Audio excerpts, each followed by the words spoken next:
Motorola ഒരു പുതിയ smart phone കൂടി ഇന്ത്യൻ വിപണിയിലേക്ക് അവതരിപ്പിച്ചിരിക്കുന്നു. മോട്ടറോള G72 എന്ന പേരിൽ. അടുത്തിടെ മോട്ടറോള പുറത്തിറക്കിയ രണ്ട് ഫ്ലാഗ്ഷിപ്പ് കില്ലർ സ്മാർട്ട് ഫോണുകൾ ഉണ്ടായിരുന്നു. മോട്ടറോള എഡ്ജ് 30 ഫ്യൂഷനും മോട്ടറോള എഡ്ജ് 30 അൾട്രയും. രണ്ടിൻ്റെയും വീഡിയോ നമ്മൾ ആൾറെഡി അപ്ലോഡ് ചെയ്തിട്ടുണ്ട്. കിടിലൻ ഫോണുകളായിരുന്നു. അതുപോലെ മനോഹരമായ ഫോൺ തന്നെ ആയിരിക്കും മോട്ടറോള G72 എന്ന് പ്രതീക്ഷിച്ചുകൊണ്ട് നമുക്കിത് അൺബോക്സ് ചെയ്യാം. അപ്പോൾ മോട്ടറോള എഡ്ജ് 30 ഫ്യൂഷനിലും 30 അൾട്രയിലും കണ്ടതിൽ നിന്ന് വ്യത്യസ്തമായിട്ട് പഴയ രീതിയിൽ തന്നെ ഉണ്ടായിരുന്ന ബോക്സ് രീതിയാണ് G72ൽ വന്നിരിക്കുന്നത്. മോട്ടോ എഡ്ജ് 30 ഫ്യൂഷനിലും അൾട്രയിലും വ്യത്യസ്തമാർന്ന പ്ലാസ്റ്റിക് രഹിതമായിട്ടുള്ള ബോക്സ് ഒക്കെ ആയിരുന്നു.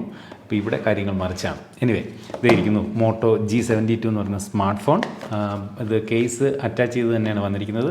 ഫോൺ മാറ്റി വയ്ക്കാം. വേറെ ഇതിൻ്റെ ബോക്സിനകത്തുള്ള കാര്യങ്ങൾ എന്ന് പറഞ്ഞാൽ ഇതിനകത്ത് user manual, warranty card information, SIM tray, ഇത് മൂന്നും ഒരുമിച്ച് ഇതുപോലെ കൊടുത്തിട്ടുണ്ട്. പിന്നീട് ഉള്ളതെന്ന് പറയുന്നത് 33 വാട്ടിൻ്റെ ഒരു ചാർജർ. ഇവിടെ ഇതുപോലെ 33 വാട്ട് എന്ന് എഴുതിയിട്ടുണ്ട്. കുഞ്ഞൊരു ചാർജറാണ്. 33 വാട്ട് ആണെങ്കിൽ ചാർജിങ്ങിന് വേണ്ടി USB Type C charging cable. അത് A to C ആണ് ചാർജിങ് കേബിൾ ടൈപ്പ്. അപ്പോൾ ഇത്രയാണ് ബോക്സ് കണ്ടന്റ്. നമുക്ക് ഫോണിലേക്ക് വരാം. അപ്പോൾ ഇതേ ഇരിക്കും നമ്മുടെ സ്മാർട്ട് ഫോൺ. ഈ ആദ്യം കേസ് അങ്ങ് ഊരാം.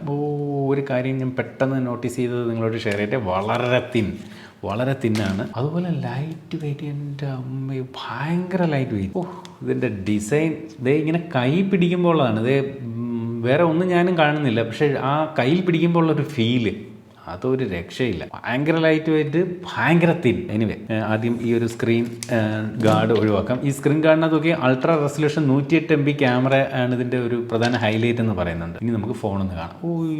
അതായത് മോട്ടറോള എഡ്ജ് 30 ഫ്യൂഷനിൽ കണ്ട ഒരു സ്റ്റൈലാണ് ഇതിനകത്ത് പിടിച്ചിരിക്കുന്നത്. എന്തായാലും അതൊരു മനോഹരമായിട്ടുള്ളൊരു ഡിസൈൻ ആയിരുന്നു എഡ്ജ് 30 ഫ്യൂഷൻ. എനിക്ക് എഡ്ജ് 30 അൾട്രയെക്കാളും എനിക്ക് ഏറ്റവും കൂടുതൽ ആ ഡിസൈൻ വൈസ് നമുക്കിവിടെ എല്ലാവർക്കും ഇഷ്ടപ്പെട്ടത് എഡ്ജ് 30 ഫ്യൂഷനായിരുന്നു. ആ ഡിസൈൻ തന്നെയാണ് ഇവിടെ പിടിച്ചിരിക്കുന്നത്. Okay, മനോഹരമായിട്ടുള്ളൊരു design. മോട്ടറോള സത്യം പറഞ്ഞാൽ ഓരോ ഫോണുകൾ ഇങ്ങനെ പുറത്തിറക്കും തോറും ഇങ്ങനെ എന്താ പറയുക, സ്മാർട്ട് ഫോൺ പ്രേമികളെ ഞെട്ടിച്ചുകൊണ്ടിരിക്കുകയാണ്. അത്തരത്തിൽ ഇതിൻ്റെ ഡിസൈൻ ഒരു രക്ഷയില്ല. നോക്കി, വളരെ സ്ലിം ആയിട്ടുള്ള ഒരു സ്മാർട്ട് ഫോൺ. വെറും 7.9 മില്ലിമീറ്റർ മാത്രം. നമുക്കറിയാം സാധാരണ ഒരു സ്മാർട്ട് ഫോൺ എങ്ങനെയായാലും 8.5 8.6 മില്ലിമീറ്റർ ഒക്കെയാണ് തിക്നെസ് വരുന്നത്. അവിടെയാണ് ഇത്രയും കനം കുറഞ്ഞ ഒരു സ്മാർട്ട് ഫോൺ മോട്ടറോള പുറത്തിറക്കിയിരിക്കുന്നത്. അതുമാത്രമല്ല വെയിറ്റ് എന്ന് പറഞ്ഞാൽ ഈ ഒരു ഫോണിന് വെയിറ്റ് ഇല്ലെന്ന് വേണമെങ്കിൽ പറയേണ്ടി വരും. 166 ഗ്രാം. ഒരുപാട് ഫോണുകൾ നമ്മളുടെ ഈ ഒരു ചാനലിലൂടെ അൺബോക്സ് ചെയ്യുന്നതാണ്. സാധാരണ നമ്മൾ പല സ്മാർട്ട് ഫോണുകളിലും വെയിറ്റ് എന്ന് പറയുന്നത് ഒരു 195 198 ആ ഒരു റേഞ്ചിലായിരിക്കും. അത്രയും ഗ്രാമാണ് സാധാരണ വെയിറ്റ്. ഓക്കെ, വെയിറ്റ് കുറഞ്ഞ ഫോണുകളുണ്ട്, ഇല്ലെന്ന് പറയുന്നില്ല. അതൊരു 175 ഗ്രാമൊക്കെയാണ് ഒരു വെയിറ്റ് കുറഞ്ഞ സ്മാർട്ട് ഫോൺ എന്ന് പറയുന്നത്. ഇത് 166 ഗ്രാം. അത്രയ്ക്ക് ലൈറ്റ് വെയിറ്റ്. പോക്കറ്റിലൊക്കെ ഇട്ട് കഴിഞ്ഞാൽ പൂ പോലെ ഇരിക്കും. ഇതിന്റെ ഡിസൈൻ ഒരു രക്ഷയില്ല. ബാക്കിൽ ഇതുപോലെ മൊത്തത്തിൽ 3 ക്യാമറകൾ കാണാം. LED ഫ്ലാഷ് ലൈറ്റ് ഇവിടെ കൊടുത്തിട്ടുണ്ട്. മോട്ടറോളയുടെ ലോഗോ മോട്ടറോള എന്ന് എഴുതിയിട്ടുണ്ട്. സാധാരണ മോട്ടറോള ഫോണുകൾ വരുന്ന ഒരു കളർ ഒരു ഡാർക്ക് ബ്ലൂ ആണ്. അതിൽ നിന്ന് വ്യത്യസ്തമായിട്ടുള്ള ഒരു കളറാണ് ഇത്തവണ വന്നിരിക്കുന്നത്. ഇവിടെ സൈഡിലേക്ക് നോക്കി കഴിഞ്ഞാൽ വല സൈഡിൽ ഇതുപോലെ വോളിയം ലൊക്കേഷൻ പവർ ബട്ടണും, താഴെ speaker grill, USB Type C charging port, microphone, അതുപോലെ ഹെഡ്സെറ്റ് കണക്ട് ചെയ്യാൻ 3.5 ഓഡിയോ ജാക്ക് നൽകിയിട്ടുണ്ട്. നല്ല കാര്യം. ഇടത് സൈഡിലായിട്ട് സിം ട്രേ. മുകളിൽ ഇവിടെ ഡോൾബി അറ്റ്മോസിന്റെ സപ്പോർട്ട് ഉണ്ട് എന്ന് എഴുതിയിട്ടുണ്ട്. അതുപോലെ സെക്കൻഡറി നോയ്സ് ക്യാൻസലേഷൻ മൈക്ക്. നമുക്കിനി സിം ട്രേ ഒന്ന് കാണണം. എൻ്റെ ഒരു പ്രതീക്ഷ എന്ന് പറയുന്നത് ഇതിനകത്ത് ഹൈബ്രിഡ് സിം ആകാനാണ് സാധ്യത. ട്രിപ്പിൾ കാർഡ് സ്ലോട്ട് വരാൻ സാധ്യത ഞാൻ കാണുന്നില്ല. കാരണം എനിക്ക് തോന്നുന്നില്ല ട്രിപ്പിൾ കാർഡ് സ്ലോട്ടാണ്. ഹൈബ്രിഡ് സിം അല്ലെങ്കിൽ ഡ്യുവൽ നാനോ. നോക്കട്ടെ. യെസ്, എത്ര കറക്റ്റ് ആയിരുന്നു ആ പ്രഡിക്ഷൻ. അതായത് ഒരേ സമയം ഒരു സിം കാർഡും ഒരു മെമ്മറി കാർഡും, അല്ലെങ്കിൽ 2 nano SIM card. Memory card ആ സമയത്ത് യൂസ് ചെയ്യാൻ പറ്റില്ല. അങ്ങനെയുള്ള ഹൈബ്രിഡ് സിം കാർഡാണ് യൂസ് ചെയ്തിരിക്കുന്നത്. ഇത് ഞാൻ എങ്ങനെ പ്രഡിക്റ്റ് ചെയ്തെന്ന് വെച്ചാൽ, നിങ്ങളിപ്പോൾ ചിലർ വിചാരിക്കുന്നത് നേരത്തെ അറിഞ്ഞു കാണും. ഇല്ല, അറിഞ്ഞിട്ടില്ല. അത് സാധാരണ ഫ്ലാഗ്ഷിപ്പ് ഫോണുകളിൽ ഡ്യുവൽ നാനോ സിം കാർഡേ വരും. കുറഞ്ഞ ഫോണുകളിൽ ട്രിപ്പിൾ കാർഡ് സ്ലോട്ട് സാധാരണ വരുന്നത്. ഒരു മിഡ് റേഞ്ചിൽ പലപ്പോഴും ഹൈബ്രിഡ് സിം കാർഡാണ്. അങ്ങനെയാണ് ഞാനത് പ്രഡിക്റ്റ് ചെയ്തത്. എനിവേ നമുക്കിനി ഈ ഒരു സ്മാർട്ട് ഫോൺ ഒന്ന് ഓൺ ചെയ്ത് നോക്കാം. ഓൺ ചെയ്യുമ്പോൾ ഇതുപോലെ മോട്ടറോളയുടെ ലോഗോ ആണെന്ന് പവർഡ് ബൈ ആൻഡ്രോയിഡ് എന്ന് ഇവിടെ എഴുതി കാണിക്കും. ഇത് എൻ്റെ വലത്തെ കയ്യിലിരിക്കുന്നത് മോട്ടറോള ഈ അടുത്തിടെ പുറത്തിറക്കിയ flagship killer phone Motorola Edge 30 ഫ്യൂഷനാണ്. ഇതിൻ്റെ വില 40,000 രൂപയാണ്. നോക്കി, അതിൻ്റെ സെയിം ഡിസൈൻ അല്ല ഈ ഒരു ഫോൺ. നോക്കി, കറക്റ്റ് സെയിം ഡിറ്റോ ഡിസൈൻ. പക്ഷേ ഇതിൻ്റെ വിലയെന്ന് പറയുന്നത് ഈ 40,000 കമ്പയർ ചെയ്യുമ്പോൾ വളരെ കുറവാണ്. കൃത്യമായി പറഞ്ഞാൽ ഏകദേശം പകുതിയിൽ താഴെ മാത്രമേ ഇതിൻ്റെ വില വരുന്നുള്ളൂ ഈ ഒരു ഫോണുമായിട്ട് കമ്പയർ ചെയ്യുമ്പോൾ. പക്ഷേ ഡിസൈൻ വൈസ് നോക്കിയാൽ രണ്ടും ഏതാണ്ട് ഡിറ്റോ. തിക്നെസ്സും ഒക്കെ ഏകദേശം രണ്ടും സെയിം ആണ്. ഇത് പക്ഷേ ഗ്ലാസ് ബോഡിയാണ്. ഇത് കർവ്ഡ് ഡിസ്പ്ലേ ആണ്. പക്ഷേ ഇവിടെ ഫ്ലാറ്റ് ഡിസ്പ്ലേ ആണ്. ഇത് ബാക്ക് PMMA എന്ന് പറയുന്ന ഒരു മെറ്റീരിയലാണ്. അത് കൃത്യമായിട്ട് പറഞ്ഞാൽ പോളി മീതാക്രിലേറ്റ് എന്ന് പറയുന്ന മെറ്റീരിയലാണ് യൂസ് ചെയ്തിരിക്കുന്നത്. അതായത് നമ്മൾ അക്രിലിക് ഗ്ലാസ് എന്ന് കേട്ടിട്ടുണ്ട്. അതാണ് യൂസ് ചെയ്തിരിക്കുന്നത്. അപ്പോൾ ഗ്ലാസ് ആണോ എന്ന് ചോദിച്ചാൽ ഗ്ലാസ് അല്ല. എന്നാൽ പ്ലാസ്റ്റിക് അല്ലേ എന്ന് ചോദിച്ചാൽ ഒരു കൺഫ്യൂഷൻ വരും. കാരണം വെച്ചാൽ കുറച്ചും കൂടി ക്വാളിറ്റി ഉള്ള ഒരു പ്ലാസ്റ്റിക് എന്ന് വേണമെങ്കിൽ പറയാം. ഗ്ലാസ് പോലെ ഇരിക്കുന്ന പ്ലാസ്റ്റിക് എന്ന് വേണമെങ്കിൽ നമുക്ക് അതിനെ PMMA ആ മെറ്റീരിയലിനെ നമുക്ക് വിശേഷിപ്പിക്കാം. അത്തരമൊരു മെറ്റീരിയൽ യൂസ് ചെയ്താണ് ഇത് തയ്യാറാക്കിയിരിക്കുന്നത്. അതുകൊണ്ടൊക്കെ ആയിരിക്കണം ഭയങ്കരമായിട്ട് ഇത്രയും ലൈറ്റ് വെയിറ്റ് ആയിട്ട് മാറുന്നത്. ഇനി ഇതിൻ്റെ ഡിസ്പ്ലേയിലേക്ക് വന്നു കഴിഞ്ഞാൽ നമ്മളിപ്പോൾ ഇതിൻ്റെ ഇനിഷ്യൽ സെറ്റപ്പ് ഒക്കെ ചെയ്ത് കഴിഞ്ഞു.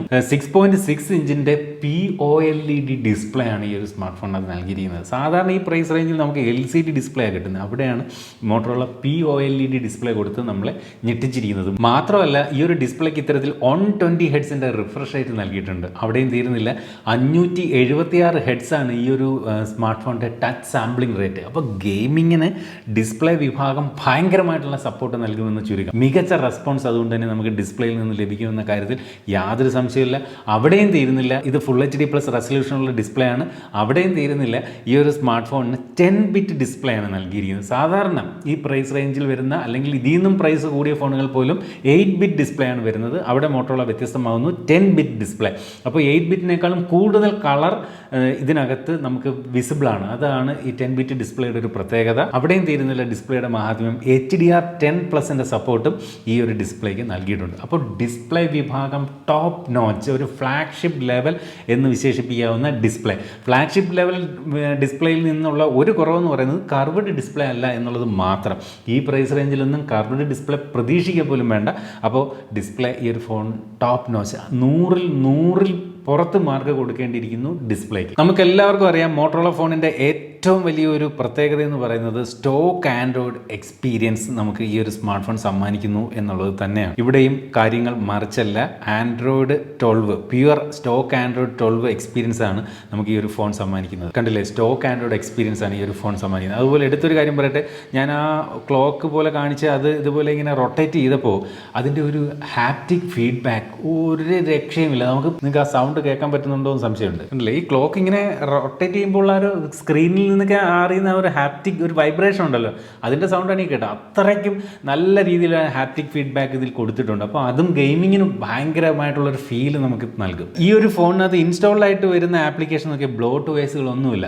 നിങ്ങൾ ഉപയോഗിക്കുന്നത് മോട്ടോറോള അല്ലാതെ മറ്റേതെങ്കിലും ഒരു ബ്രാൻഡിൻ്റെ ഫോണാണെങ്കിൽ ജസ്റ്റ് ഫോണൊന്ന് എടുത്ത് നോക്കൂ, നമ്മൾ ഇൻസ്റ്റാൾ ചെയ്യാത്ത എത്രയധികം ആപ്ലിക്കേഷൻസ് ആ ഒരു ഫോണിനകത്ത് ഉണ്ടാവും. പക്ഷേ ഇതിനകത്ത് നോക്കി പ്രീ ഇൻസ്റ്റാൾഡായിട്ട് വരുന്നത് ഗൂഗിളിൻ്റേതായിട്ടുള്ള ആപ്ലിക്കേഷൻസ് മാത്രം, അതർ ദാൻ ഈ പ്രീമിയം ആപ്ലിക്കേഷൻ ആയിട്ടുള്ള ഫേസ്ബുക്ക് മാത്രമേ ഇതിനകത്ത് ഒരു പ്രീ ഇൻസ്റ്റാൾ ആയിട്ട് വരുന്നുള്ളൂ. ബാക്കിയെല്ലാം ബ്ലോട്ട് വേസുകൾ ഒന്നും തന്നെ ഇല്ല. അതുകൊണ്ടായിരിക്കണം നമ്മൾ കഴിഞ്ഞ ഒരു വീഡിയോയിലും മോട്ടോറോളയുടെ വീഡിയോയിൽ പറഞ്ഞതാണ്, നമുക്ക് ഈ മോട്ടോറോള ഫോണുകളുടെ ബാറ്ററി എഫിഷ്യൻസി എന്ന് പറഞ്ഞാൽ മാരകമാണ്. നമ്മൾ വെറുതെ വെച്ചിരുന്നാൽ ബാറ്ററി ഡ്രെയിൻ ആവില്ല, ഉപയോഗിച്ചാൽ മാത്രമേ ഈ ഒരു സ്മാർട്ട് ഫോണിൻ്റെ ബാറ്ററി ഡ്രെയിൻ ആവും. സാധാരണ ബ്രാൻഡുകളിൽ അങ്ങനെയല്ല, ഫോൺ വെറുതെ വെച്ചാലും ബാറ്ററി ഡ്രെയിൻ ആവുന്നത് കാണാം. അത് അനാവശ്യമായി കുത്തി നിറച്ചിരിക്കുന്ന ആപ്ലിക്കേഷനുകൾ ഡ്രെയിൻ ചെയ്യുന്നതാണ്. ഇവിടെ അങ്ങനെ സംഭവിക്കില്ല. ഇനി ഇതിൻ്റെ ഒരു സോഫ്റ്റ്വെയർ അപ്ഡേറ്റുകളെ കുറിച്ച് പറഞ്ഞാൽ 3 വർഷത്തെ സെക്യൂരിറ്റി അപ്ഡേറ്റ് മോട്ടോറോള പറയുന്നുണ്ട്. പക്ഷേ ഒരു OS അപ്ഗ്രേഡ്, അതായത് ഇപ്പോൾ ആൻഡ്രോയിഡ് 12 ആണല്ലോ, ആൻഡ്രോയിഡ് 13ലേക്കുള്ള അപ്ഗ്രേഡ് മോട്ടോറോള ഉറപ്പ് പറയുന്നുണ്ട്. പിന്നീടുള്ളത് ചിലപ്പോൾ ഒരു വിഷയം ഉണ്ടാവില്ല. പക്ഷേ 3 വർഷം വരെ നമുക്ക് സെക്യൂരിറ്റി അപ്ഡേറ്റുകൾ വന്നുകൊണ്ടിരിക്കും. അപ്പം 3 വർഷം വരെ കുഴപ്പമില്ലാതെ ഈ ഒരു സ്മാർട്ട് ഫോൺ വാങ്ങിയാൽ നമുക്ക് ഉപയോഗിക്കാമെന്ന് ചുരുക്കം. ഇനി ഇതിൻ്റെ ഫിംഗർ പ്രിൻറ്റ് ശ്രദ്ധിച്ചു കഴിഞ്ഞാൽ ഫിംഗർ പ്രിൻറ്റും ഇൻ ഡിസ്പ്ലേയിലാണ് നൽകിയിരിക്കുന്നത്. അതും വലിയൊരു കാര്യമാണ്. ഈ പ്രൈസ് റേഞ്ചിൽ നമുക്ക് ഇൻ ഡിസ്പ്ലേ ഫിംഗർ പ്രിൻറ്റ് ലഭിക്കുന്നു എന്നുള്ളത് വലിയ കാര്യമാണ്. സാധാരണ സൈഡ് മൗണ്ടഡ് ആയിട്ടാണ് ഈ ഒരു പ്രൈസ് റേഞ്ചിലെ ഫോണുകളിലൊക്കെ വരുന്നത്. പക്ഷേ ആ ഒരു ഫിംഗർ പ്രിൻറ്റിൻ്റെ പൊസിഷനിങ് അത് മോട്ടോറോള എഡ്ജ് 30 ഫ്യൂഷനിലും അൾട്രയിലും ഒക്കെ ഇങ്ങനെ ആയിരുന്നു, ഒരുപാട് താഴെയാണ്. അപ്പോൾ ഒരു വലിയ സ്ക്രീനുള്ള ഫോൺ നമ്മൾ അൺലോക്ക് ചെയ്യുമ്പോൾ കണ്ടില്ല, ഈ വിരൽ ഇങ്ങനെ താഴെ കൊണ്ടുവരുന്ന ഒരു ബുദ്ധിമുട്ടുണ്ട്. കുറച്ചുകൂടെ ഈ ഒരു പൊസിഷനിലായിരുന്നു കുറച്ചുകൂടെ ബെറ്റർ ആയനെ എന്നുള്ളൊരു അഭിപ്രായമുണ്ട്. ഫേസ് അൺലോക്ക് ഉണ്ട്, NFC സപ്പോർട്ട് എന്നാൽ കൊടുത്തിട്ടില്ല. ബ്ലൂടൂത്ത് വെർഷൻ 5.1 ആണ് ഈ ഒരു സ്മാർട്ട് ഫോണിനകത്ത് നൽകിയിരിക്കുന്നത്.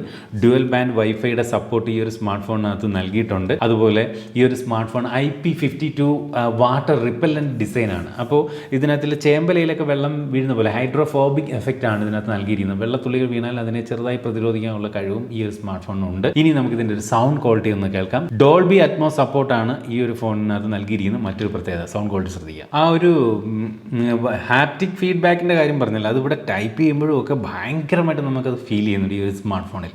നിങ്ങൾ ഈ ഒരു ഫോൺ വാങ്ങുകയാണെങ്കിൽ ഉറപ്പിച്ചോളൂ, ഞാൻ ഈ പറഞ്ഞ വാക്കുകൾ ശ്രദ്ധിച്ചോളൂ, ഹാപ്റ്റിക് ഫീഡ്ബാക്ക് ഒരു രക്ഷയുമില്ല.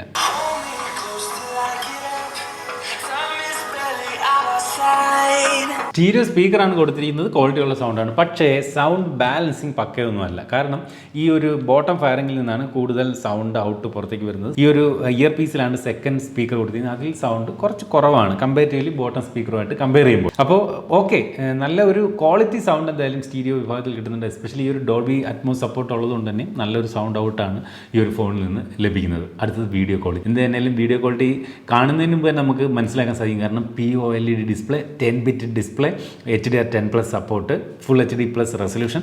മാത്രമല്ല ഈ ഒരു ഫോണിൻ്റെ ഈ ഒരു ആദ്യം ഞാൻ പറയാൻ വിട്ടുപോയ ഒരു കാര്യം, ഈ ചിഹ്നെന്ന് പറയുന്ന ഭാഗമൊക്കെ വളരെ കനം കുറവാണ്. ഈ ബെസലുകൾ കണ്ടില്ലേ, വളരെ തിന്നാണ്. അതുകൊണ്ട് തന്നെ ഫുൾ സ്ക്രീനിലൊക്കെ വീഡിയോ സൂം ചെയ്ത് കണ്ടാൽ നല്ല രസമായിരിക്കും. എന്തായാലും ഒരു വീഡിയോ കൂടെ കാണാം. പ്രതീക്ഷിച്ചതുപോലെ തന്നെ മനോഹരമായിട്ടുള്ള ഡിസ്പ്ലേ, ഒന്നും പറയാനുള്ള. വ്യൂയിങ് ആംഗിളൊക്കെ അടിപൊളി തന്നെയാണ്. എസ്പെഷ്യലി ഈ ഒരു പഞ്ച് ഹോൾ ക്യാമറ വളരെ ചെറിയൊരു സൈസാണ്, ഇവിടെ ഉണ്ടെന്ന് പോലും പറയത്തില്ല. അതുകൊണ്ട് തന്നെയും അതൊരു വീഡിയോ വ്യൂയിങ് എക്സ്പീരിയൻസിനെ മറക്കുന്നില്ല. മനോഹരമായിട്ടുള്ള വീഡിയോ ക്വാളിറ്റി, ഒന്നും പറയാനില്ല, സൂപ്പർ. അടുത്തായിട്ട് ഈ ഒരു ഫോണിൻ്റെ പെർഫോമൻസ് സൈഡിലേക്ക് വന്നു കഴിഞ്ഞാൽ, ഈ ഒരു ഫോണിനെ പവർ ചെയ്യുന്നതെന്ന് പറയുന്നത് MediaTekൻ്റെ G99 എന്ന് പറയുന്ന പ്രോസസ്സർ. അവിടെ ഒരല്പം നിരാശപ്പെടുത്തുന്നു. കാരണം പ്രോസസ്സറിൻ്റെ കുറ്റമല്ല, ഇതൊരു 5G സപ്പോർട്ടില്ല, 4G പ്രോസസ്സറാണ്. നമുക്കറിയാം ഇന്ത്യയിൽ 5G ഏകദേശം റോൾ ഔട്ട് ആയി എന്ന് വേണമെങ്കിൽ പറയാം. ഈ ഒരു ദീപാവലി സീസണിൽ 5G എന്തായാലും മെട്രോപൊളിറ്റൻ സിറ്റികളിൽ വരും. കേരളത്തിലില്ല ഇപ്പോൾ സ്റ്റാർട്ടിംഗ് സ്റ്റേജിൽ. അതിനെക്കുറിച്ച് ഡീറ്റെയിൽ വീഡിയോ നമ്മുടെ ചാനൽ വരുന്നുണ്ട്.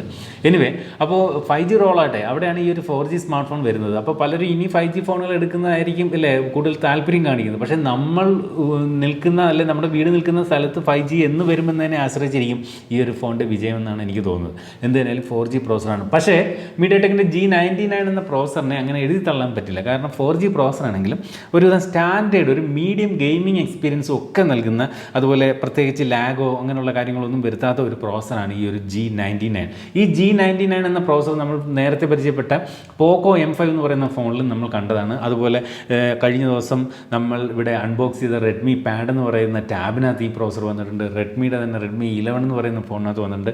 അപ്പോൾ MediaTekൻ്റെ G സീരീസിൽ നേരത്തെ തന്നെ G85, G86, 90, 95 അങ്ങനെ കുറേ പ്രോസസ്സർ വന്നു. അതിനകത്തെ ഏറ്റവും ലേറ്റസ്റ്റ് പ്രോസസ്സറാണ് G99.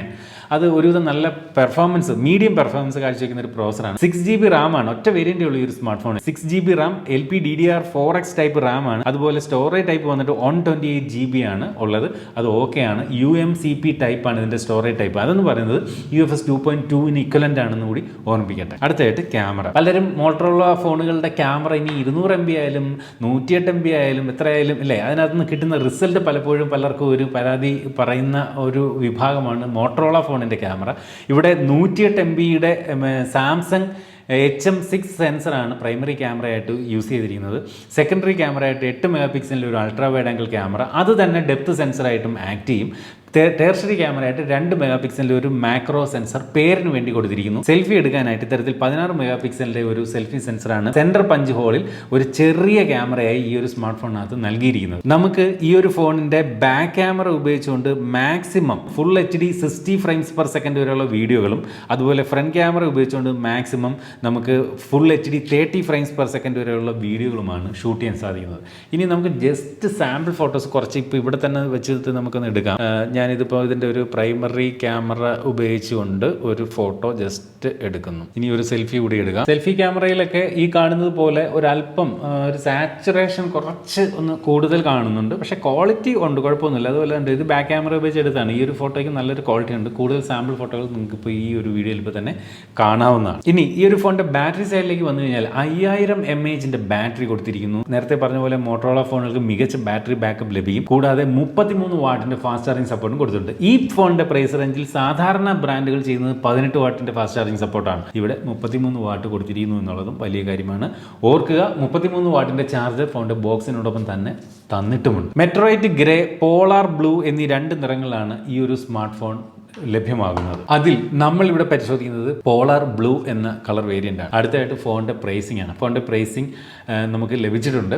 ആക്ച്വലി ഈ ഒരു ഫോണിൻ്റെ ലോഞ്ച് പ്രൈസ് എന്ന് പറയുന്നത് 18,999 രൂപയാണെങ്കിലും ഈ ഒരു ഫോൺ നമുക്ക് ഓഫറിൽ 14,999 രൂപയ്ക്ക് വാങ്ങാം. എന്താണ് ഓഫർ എന്ന് വെച്ച് കഴിഞ്ഞാൽ എക്സ്ചേഞ്ചിൽ 3000 രൂപയുടെ ഓഫർ ലഭിക്കും. അതുപോലെ മറ്റ് ചില ബാങ്ക് കാർഡുകളുമായി ബന്ധപ്പെടുത്തി നമുക്ക് 1000 രൂപയുടെ ഡിസ്കൗണ്ടും ലഭിക്കും. മൊത്തത്തിൽ 40,000 4,000 രൂപയുടെ ഡിസ്കൗണ്ട് അങ്ങനെ നമുക്ക് വേണമെങ്കിൽ അവൈൽ ചെയ്യാം. Actual price 18,999. അപ്പോൾ ഈ ഒരു സ്മാർട്ട് ഫോൺ നിങ്ങൾ വാങ്ങിക്കഴിഞ്ഞാൽ തീർച്ചയായിട്ടും ഇതിൻ്റെ ഡിസൈൻ നിങ്ങളെ ഒരു മായിക ലോകത്തേക്ക് കൊണ്ടുപോകുന്ന കാര്യത്തിൽ യാതൊരു സംശയമില്ല. ഒരൊറ്റ കാര്യത്തിൽ എനിക്ക് ഈ ഒരു ഫോണിൻ്റെ കാര്യത്തിൽ ഒരു കുറവ് ഫീൽ ചെയ്യുന്നുള്ളൂ. ഈ ഒരു കാലഘട്ടത്തിൽ 5G ഫോണല്ല എന്നുള്ളത്, അത് മാറ്റി നിർത്തിയാൽ കിടിലൻ ഫോൺ.